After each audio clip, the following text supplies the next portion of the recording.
সুন্দরবন কিংবা কোনো পাহাড়ে ট্রেকিংয়ে আসার দৃশ্য নয় এটি।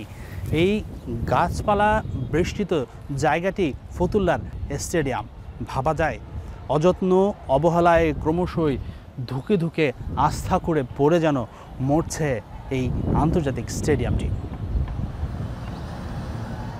স্টেডিয়ামের এই ভগ্ন অংশগুলো দেখুন। এক মুহূর্তের জন্য হলেও হয়তো মনে হতে পারে চলমান ইরান ইসরায়েল সংঘাতের রকেট হামলায় বিধ্বস্ত হওয়া কোনো স্থাপনা নয় তো। 2006 সালে টেস্ট স্ট্যাটাস পাওয়ার পর এই ভেন্যুতে অস্ট্রেলিয়া ভারত খেলেছিল টেস্ট ম্যাচ। সবশেষ 2016 সালের পর আর কোনো আন্তর্জাতিক ম্যাচ করায়নি ফতুল্লার এই মাঠে। তাই তো অযত্ন আর অবহেলায় নষ্ট হয়ে গেছে স্টেডিয়ামটি। গ্যালারির বড় অংশের সিট নষ্ট হয়ে গেছে, শেডের চালা উড়ে গেছে ঝড়ে, আবার কিছু অংশ ভেঙে পড়েছে মাটিতে। গ্যালারির সিটে জন্মেছে গাছ, আবার কোনো চেয়ারে তৈরি হয়েছে ছোট্ট চৌবাচ্চা। প্রেস বক্সের অবস্থাও করুন। গ্লাস ভেঙে পড়েছে, নষ্ট হয়েছে চেয়ার, ডেস্ক থেকে শুরু করে সবকিছুই। স্টেডিয়ামের সবচেয়ে গুরুত্বপূর্ণ জায়গা ড্রেসিং রুম। এই আসনগুলো ঠিক থাকলেও ভেঙে গেছে গ্লাস। ঝড় বৃষ্টিতেই পানি ঢুকে পড়ে ভেতরে। কোনো মতে টিন চাপা দিয়ে বৃষ্টি আটকানোর ব্যর্থ চেষ্টা করেছেন নিরাপত্তা রক্ষীরা। এক কথায় বেহাল দশা পুরো স্টেডিয়ামের। স্বস্তির খবরও কিন্তু আছে। অবশেষে দেরিতে হলেও ফতুল্লা স্টেডিয়ামের সংস্কার কাজে হাত দিয়েছে জাতীয় ক্রীড়া পরিষদ।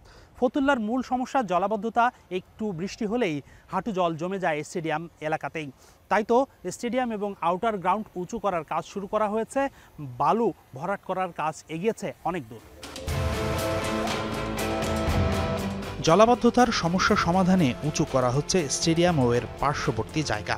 জানা গেছে অন্তত 6 ফিট উঁচু করা হচ্ছে ভেন্যুটি। স্টেডিয়াম ও আউটার ফিল্ডে ইতিমধ্যেই বালু ফেলা হয়েছে।